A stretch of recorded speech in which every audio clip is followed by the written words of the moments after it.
드디어 이제 강경화 외교부 장관하고 중국의 왕이 중국 외교부장. 우리나라로 따지면 외교부 장관급에 해당되는 인물이에요. 네. 호칭이 달라서 그렇지. 이 사람이 두 분이 12월 중순에 국빈 방문 추진을 합의했다. 이거 좀 표현이 애매한데 이렇게 보시면 되겠어요. 국빈 방문을 하는 것은 확정 지어놓고 날짜만 잡는 걸 나봤다. 이렇게 보는 게 더 정확한 표현이에요. 그렇죠. 스케줄 조정은이죠. 이번 그 문재인 대통령의 국빈 방문은 시사하는 바가 커요. 이게 특사가 갔다 오고 나서 문재인 대통령과 바로 12월 방중하는 스케줄을 협의를 한다는 게 이제 장관 회담에서 열려서 결정이 되고 하는 것을 보면 아마도 문재인 대통령이 중국에 가서 시진핑과 정상회담을 하고 나서 발표문 나오는 거에 아마 일정 부분 섞여서 나올 것 같아요. 그런 부분들이. 그러니까 중국에서 특사가 갔는데 김정은이 보이콧하고 안 만났어라고 지금 종편들은 얘기하고 있는데 그런데 지금 중국에서 나오는 언론들, 중국 언론들은 다 기관지거든요. 기관지에서 나오는 언론들은 일관되게 그 부분에 대해서는 아무 말도 안 하고 있고 이번 그 장관회담을 통해서 그 문재인 대통령과 시진핑의 정상회담에 대한 뉴스가 나오는 것들이 모든 기관지들이 하나같이 산불 약속을 대한민국은 지켜라라고 압박을 계속 듣고 있어요. 언론들이 일관되게. 뭐냐면 사드 문제, 그 다음에 미국의 MD 문제, 한미일 군사협정 문제. 이 문제를 안 하겠다고 확실하게 지켜라라고 계속 얘기를 해놓고 있거든요. 이 문제는 뭐냐면 이미 내부적으로 정리가 돼서 문재인 대통령이 12월에 중국에 가게 되면 어느 정도 굉장히 큰 외교적인 성과가 나올 거라고 봐요, 저는. 그러니까 지금 날짜로만 보면은 사실상 한 달도 안 남았어요. 그렇죠, 예. 중순이 기간 자체가 못이 바뀌었다면. 맞습니다. 근데 제가 봤을 때는 제 생각은 그래요. 트럼프가 중국 방문했을 때 제 생각은 이래요. G2라기보다는 아시아는 내 거니까 내가 관할할게 정도의 느낌이 좀 더 들어갔다고 봐요. 그런 것 같습니다. 예. 트럼프한테 아시아 황제로서의 그 매락을 받은 것 같은 느낌. 우리들끼리 왜냐면 이게 무역 부분하고 전쟁 부분하고 있어갖고 중국과 미국과만 어느 정도 이렇게 조율이 되면 평화로운 상태에서 미국이든 중국이든 인민들이 잘 먹고 잘 살면 돼. 그렇죠. 꼭 굳이 전쟁 일으킬 필요 없단 말이에요. 그렇죠. 그런데 거기 국제적으로 뭔가 관심이 되게 막 비난도 쏟아지고 있는 그 일본에게 아시아 패권을 주는 상황이 아니라 아시아 패권은 우리 거니까 트럼프 폐하 윤회해 주세요. 전 그런 느낌이었다고 보거든요. 그런 그러니까 느낌이 있다고 봐요. 예, 미국은 이제 일본까지만 먹어라. 그리고 나머지는 먹지 마라라고 아마 메시지를 했을 거고요. 그러니까 원탑이 너무 높고요. 예. G2지만 두 번째가 차이가 너무나 전 난다고 보는 거거든요. 아직까지. 예. 예. 그런 차원에서는 이제 시진핑이 북한을 바라보는 또는 대하는 시각도 좀 명정님처럼 강할 거라고 생각하지는 않거든요. 그러니까 예를 들면 황제국으로서 니들이 우리 말 들어야 돼 이런 경로 진노 이런 부분이 아니고 혈맹 동맹 관계는 저는 그들끼리는 지키는 관계라고 봐요. 동등한 입장에서. 그러니까 권유를 할 수 있죠. 그 쌍중당 같은 거. 니들도 동결하거나 당장 폐기란 말은 저는 못할 거라고 봐. 그 말도 안 되는 거고. 이게 어떤 협상에 있어가지고 일단 던질 카드는 던지는데 미국한테 이야기 들어보니까 너희들 침략할 생각이 없어. 그러니까 니들도 도발하지 말고 이렇게 시진핑이 김정은을 컨트롤할 수 있는 정도의 그 북한의 제스처만 나와주면 돼요. 네. 시진핑 뭐 얻을 거 다 얻는 거야. 그 과정을 왔다 갔다 하면서 이제 북한이 이 핵무기를 쓸 일이 없어지는 거고 동결한다지 나중에 아주 장기적으로 가면 어렵게 개발했는데 폐기하기는 쉽지 않거든요. 근데 어쨌든 간에 폐기로 간다. 또 동결로 간다. 예전에 뭔가 데자뷰 보는 것 같지 않으세요? 핵 개발해서 동결하고 나중에 폐기로 간다. 이게 네. 데자뷰야 데자뷰. 예, 예. 근데 그런 거를 예전에 역사적 교훈이 있기 때문에 그거를 시스템화, 약속화 시키고 이런 것들을 이제 문서로 절차를 밟아 나가야 되는 거고 북한 입장에서도 14하고 6.15 선언을 사실상 이명박 박근혜가 폐기시켜버린 거였거든. 네. 그러니까 지금 우리한테 신뢰를 보낼 수 없다 그러는 거잖아요. 저는 만나긴 만나고 속의 성과를 거두고 갔는데 이게 문재인 대통령과의 외교 과정에 있어서 조심스럽게 꺼낼 문제가 아닐까 싶어요. 예, 맞습니다. 네. 예, 정상 간의 이야기에서 나올 사항들이고요. 이게 12월 중순으로 스케줄이 잡혔다는 것에 대해서 저는 그런 느낌을 굉장히 많이 받았어요. 왜냐하면 미리 약속은 됐지만 10월 달에 이미 정상회담하기로 어느 정도 얘기가 오고 갔지만 이 한 달도 남지 않은 이 급박한 시기에 12월 중순 올해를 넘기지 않는 시기로 날짜를 못 박았다는 거는 잡았다는 거는요. 정상들 간의 스케줄 만드는 거 이거 불가능하다고 봐야 돼요. 보통 정상회담은 약 6개월 이상 전부터 조율을 하거든요. 그렇죠. 예, 그래서 한 달도 채 남지 않은 기간에 뭔가를 조율했다라고 하면 시진핑 입장에서도 올해 안에 뭔가를 성과를 내야 돼요. 맞아요. 맞습니다. 예. 그거에 따라서 북한이 어느 정도 그거에 대해서 호응을 해줬다고 보고 그래서 문재인 대통령을 만나서 그 부분에 대해서 답을 도장을 꽝 찍어야 되는 그런 상황이 올해 안에 있다. 저는 그래서 조심스럽게 예측하는 게 돌아오는 설날이면 이산가족 상봉도 가능할 수도 있겠다. 저는 그렇게 생각을 합니다. 그러면 북한의 평창 올림픽 참가하죠. 참가도 기대해 볼 수 있겠네요. 당연히 올 지금 겁니다. 일부 종목은 참가한다고까지 얘기가 나오고 있거든요. 예, 중국이 그 부분에도 입장 표명을 했어요. 북한이 평창올림픽에 참가하게, 평창올림픽이 평화올림픽이고 성공할 수 있게 최선을 다하겠다는 입장 표명이 있었기 때문에 가능할 거라고 봅니다. 안철수의 구충제 지원. 그 부분은 뭐냐면 이제 제가 말씀드리려고 하는 게 세상의 모든 일은 다 태도라 그랬잖아요. 네. 저의 가설이에요. 학설인데 예를 들어서 평창올림픽에 북한이 참여하겠다라고 하면 핵 문제도 니들이 어떻게 나오느냐에 따라서 우리가 전향적으로 자세를 바꿀 수 있었거든요. 알고 보면 그런 거야. 네. 그렇죠. 뭐 스포츠는 어쩌고저쩌고 하지만 사실은 세계 외교에 있어서 근간은 대부분 다 스포츠로 이루어져요. 맞습니다. 네. 예를 들어서 소련과 미국이 사이가 안 좋으면 소련 올림픽 안 가. 그러니까 LA 올림픽 안 가. 이런 방식으로 계속 답을 해왔기 때문에 북한이 이미 어떤 종목에서 참여하겠다고 이야기가 되고 있는 부분은 이제 슬슬 문재인 대통령의 진정성을 믿고 우리도 한번 한 발짝 내밀어 봐. 변화의 단계가 분명히 왔다고 보거든요. 뭐 거기까지 이야기 일단 하시고요. 이명박 정부 시절에 국정원 심리전단과 외부조력자 등을 활용을 해서 정부 여당 정치인을 지지하고 야당 정치인을 비방하는 이런 글들을 인터넷에 게시한 혐의로 기소된 유성옥 전 국정원 심리전단장이 법정에 나와서 국정원 요원들의 일탈 행위였다라면서 혐의를 전면 부인했습니다. 아이, 치사한 새끼. 지금, 아니, 고위공직자까지 지낸 놈이, 이게 그 처벌받는 게 무서워서 이걸 자기 부하들한테 돌리고 자기만 살겠다고 하는 거는, 이건 조폭 문화에도 없는 문화예요. 뭐 국정원에서 위에서 시키지 않은 일을 이걸 그러면 알아서 했다는 이야기인지 이거 너무 뻔한 시나리오. 그렇죠. 네. 말도 안 되죠, 이거는. 말도 안 되는 거고요. 국정원이라는 조직. 국정원 조직이 아니고요. 일반 사기업에서도 이건 불가능한 일이에요. 민주당이 덮쳐가지고 셀프 감금했던 그 네. 여자분 있죠. 김하영. 김하영. 네. 예. 그분도 그 개인의 일탈이라고 핑계를 댔잖아요, 처음에. 그렇게 일탈을 체계적으로 하는 건 처음 봤어요. 전 국가가 나서서 예. 일탈을 도와주는. 뭐 일탈하는데 월급도 주고 뭐 여러 가지 비용도 지원해주고. 맞아요. 원룸도 내주고. 예. 사실 진짜 그때가 정말 아쉬운 순간인데 예. 그때 뒤집었었어야 됐거든요. 정확하게 예. 잡아낸 거였었잖아요. 예. 당시에 정말 기억이 나는 게 실시간으로 모든 인터넷 독립 매체들까지 다 나서서 실시간 생중계를 했었는데 문을 안 열어주는 거를 너무 아까웠어요. 정말 아까웠죠. 그때 그 국정원 전직 국정원 직원이 이 일종의 가이드를 안내를 해서 네. 여러 가지 지침을 줬는데 그 당시에 민주당 당직자한테 규지를 시켰대요. 그 여자는 분명히 자기 스스로 국정원 직원이 아니라고 결사적으로 이야기를 할 거다. 아니라고 부정할 거다. 절대 믿으면 안 된다. 그래서 무조건 끌고 나와야 된다. 그래서 경찰에 인계한 다음에 신분을 확인해야지 경찰이 오기 전에 그 여자가 육체적으로 떨어지면 더 이상 우리가 손댈 방법이 없다라고 교육을 시켰대요. 그런데 그 당직자가 원룸에 들어가서 물어봤대요. 국정원 직원입니까? 그러니까 아닌데요 하니까 아니라고 나왔다는 거예요. 거기서부터 셀프 감금이 시작된 거예요. 일단 한대 패고 시작했어야 되는데. 아니, 이게 우리가 얘네들은 흔히 얘기할 때 일탈이라고 그러잖아요. 개인의 일탈이었다. 예. 예, 일탈이라는 말이 사회학에서 말하는 그 원래의 뜻은 사회에서 규정한 제도나 규범에서 벗어난 행위라고 얘기를 해요. 어떻게 이게 사회 규정이나 범위에서 벗어난 행위 별거 아닌 것 같잖아요. 그런데 여기서 얘기하는 얘네들 단어를 잘못 쓰는 게 악의적으로 잘못 쓰는 거죠. 일탈이라고 하면 안 돼요. 차라리 이런 애들은 심리전 전단장 정도 되면 이건 개인이 저지른 범죄입니다라고 얘기해야 돼요. 일탈 행위라고 얘기하면 안 된다는 거지. 그렇죠. 뭔가 축소시키려고 하는 거죠. 그렇죠. 이걸 물타기 하는 건데 전형적인 물타기예요. 일탈이라는 말이. 그래서 일탈이라고 하지 말고 이거는 제가 시키지 않았는데 제 부하 직원이 알아서 한 범죄 행위입니다. 처벌해 주십시오. 그러면 돼요. 그러면 그 직원이 다 물어. 그 일탈이라고 두리뭉실 넘어가는 거야, 이놈의 새끼들은.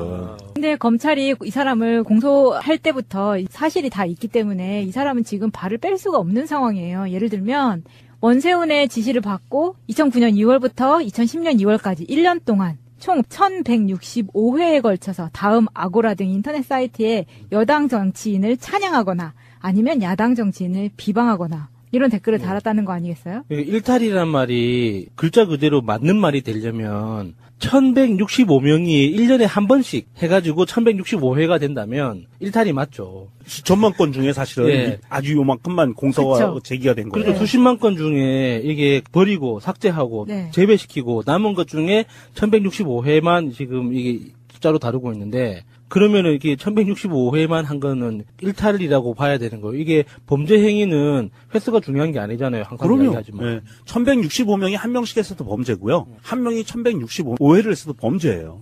그리고 이게 뭐 1165회뿐만이 아니라 이거는 이제 심리 전단을 통해서 한 거고 민간인 외곽팀을 이용해서는 또 달라요. 2333회라고 나와 있는데 이거는 이런 식으로 개수를 세서 그렇지. 그리고 축소된 아마 이제 불필요한 것들 싹 탈락하고 예. 정말로 범법 사실이 있는 것만 개수를 셌을 텐데 댓글을 작성한 사람들이 이런 식의 댓글만 작성을 했느냐. 그게 아니잖아요.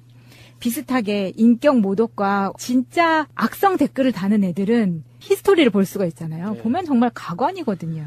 진짜 이게 양아치죠. 진짜 심리전단장이라는 심리전이라는 그 말 자체가 이 전쟁의 개념을 가지고 있는 거잖아요. 거기에 단장식이나 했던 사람이 이런 식으로 꼼수를 부리는 건 스스로도 굉장히 부끄러울 거라고 봐요. 그리고 이 사람은 관제 집회, 그리고 시국 광고, 뭐 이런 걸로 해서 오프라인으로도 정치 활동을 했고, 그리고 활동비 명목으로 민간인 외곽팀에게 11억 5천만 원 상당을 지원한 혐의. 이게 이제 특가법 가부중 처벌까지 받는 국고 손실이잖아요. 그러면은 이거는 뭐 댓글뿐만이 아니라 돈과도 관련이 되어 있고 집회까지 이 사람 빠져나갈 수가 없는데 이거를 국정원 요인들의 일탈이라고만 이야기한다는 거죠. 그러니까 이 변호사들이 지금 스텝이 꼬이고 있는 게 변호사들의 논리가 앞뒤가 안 맞아요. 심리전단장은 11억 이상의 자금을 그 외곽팀한테 지원을 했는데 심리전단 직원들은 그 자금 집행 사실을 몰랐기 때문에 범죄가 아니라는 거죠. 그게 뭔 소리예요? 그게 뭔 소리예요, 그게. 그러니까 그러면 개가 짖어도 그거보단 일관성이 있겠네. 댓글은 달았는데 그거는 범죄는 아니다. 돈을 썼는데 심리전단장은 나는 모르는 돈이다. 그 무슨 말이에요, 그게? 그러니까 얘가 심리전단장식이나 했던 나이 60이나 쳐드신 분이 이렇게 와가지고 이런 발뺌하는 듯한 자기 쫄병들한테 다 뒤집어 씌우려고 그러고 자기는 죄 없어라고 얘기하려고 하는 게 사실은 부질없는 짓인 게 얘가 제일 중요한 형은요. 마차님이 얘기한 것처럼 특정경제가중처벌법상의 국고 등 손실죄예요. 이게 제일 무서워요.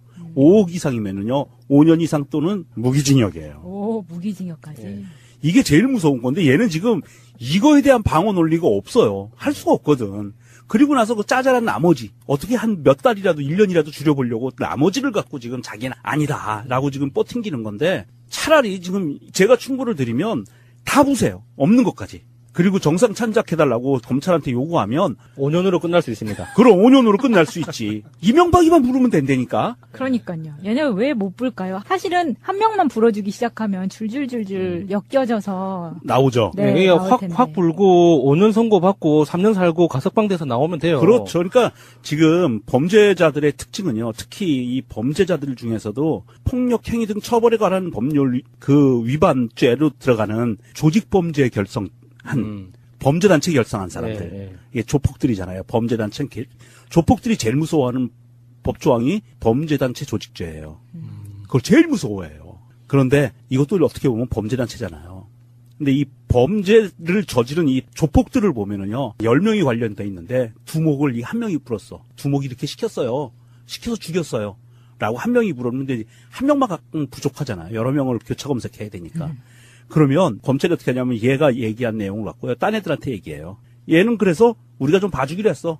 야수님 얘기한 것처럼 뭐 5년 살고 5년 형 받고 한 3년 열심히 살고 그냥 나오면 돼. 모범수로 나오면 이렇게 되지. 모범수로 나오면 돼. 근데 니들은야 10년 20년 갈 거야. 그러면 이 중에서 몇 명 불어요.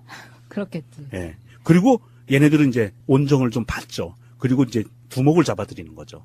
요렇게 그 시스템이 가는데 심리전단장식이나 했으면 이명박과 독대도 많이 했을 거고요. 직접 오고 간 얘기를 녹음도 많이 해놨을 거예요. 그러니까 그냥 없는 것까지 있는 거 없는 거 탈탈 털어서 다 불고 검찰한테 그냥 살려만 주십시오라고 얘기하면 뭐 한 10년 정도로 끝나지 않을까 싶으니까. 아직 명박산성이 견고해 보이니까 아직까지 무너지지 않았잖아요. 그래서 지금까지는 혐의를 부인할 수 있는데 사실 아무리 이명박을 독대를 하고 했었다 하더라도 이명박이 반띵 정신으로 이 사람한테까지 변호사를 선임을 해주거나 보호해주지는 않을 거란 말이에요. 그러면 관여되면 안 되니까. 네, 언젠가는 뚝이 무너질 거라는 거죠. 그렇죠. 이명박 입장에서는 특히 이명박 가솔 그룹들, 바운더리 안에 있는 사람들은 절대로 지금 이 적폐청산의 이 파도에 휩쓸리지 않기 위해서 근처에 얼씬도 안 해요. 한 명이라도 만약에 그 안에 있는 이름이 있는 사람들이 한 명이라도 마찬가지 말처럼 만약에 변호를 해줄게, 변호사를 선임해줄게라고 접근하는 순간 그게 도화선이 돼서 이쪽에 확 터져버릴 수가 있어요. 지금은 이명박 지인들이 가슴이 조마조마하겠네요. 와, 내 이름이 명박이 머릿속에 떠오르면 안 되는데. 아, 그때 개고기 한 점 먹은 게, 얻어먹은 게, 뭐 이러면서 네. 식은땀 흘리고 있겠죠. 어찌됐든 이 심리전단장이라는 직책까지 갖고 있었던 유성옥 씨, 우리 유씨인지 아닌지 모르겠는데. 아니길 바랍니다. 그런데 이 유성옥 씨 어쨌든 다 털어놓으세요. 다 털어놓으시고, 가벼운 마음으로 더 이상 전전긍긍할 필요 없이 가볍게 재판받으시고, 처벌받으시고, 모범수로 나오십시오. 정상들 간의 스케줄 만드는 거 이거 불가능하다고 봐야 돼요. 보통 정상회담은 약 6개월 이상 전부터 조율을 하거든요. 그렇죠. 예, 그래서 한 달도 채 남지 않은 기간에 뭔가를 조율했다라고 하면 시진핑 입장에서도 올해 안에 뭔가를 성과를 내야 돼요. 맞아요. 맞습니다. 예. 그거에 따라서 북한이 어느 정도 그거에 대해서 호응을 해줬다고 보고 그래서 문재인 대통령을 만나서 그 부분에 대해서 도장을 꽝 찍어야 되는 그런 상황이 올해 안에 있다. 저는 그래서 조심스럽게 예측하는 게 돌아오는 설날이면 이산가족 상봉도 가능할 수도 있겠다. 저는 그렇게 생각을 합니다. 그러면 북한의 평창 올림픽 참가하죠. 참가도 기대해 볼 수 있겠네요. 당연히 올 지금 겁니다. 일부 종목은 참가한다고까지 얘기가 나오고 있거든요. 예, 중국이 그 부분에도 입장 표명을 했어요. 북한이 평창올림픽에 참가하게, 평창올림픽이 평화올림픽이고 성공할 수 있게 최선을 다하겠다는 입장 표명이 있었기 때문에 가능할 거라고 봅니다. 안철수의 구충제 지원.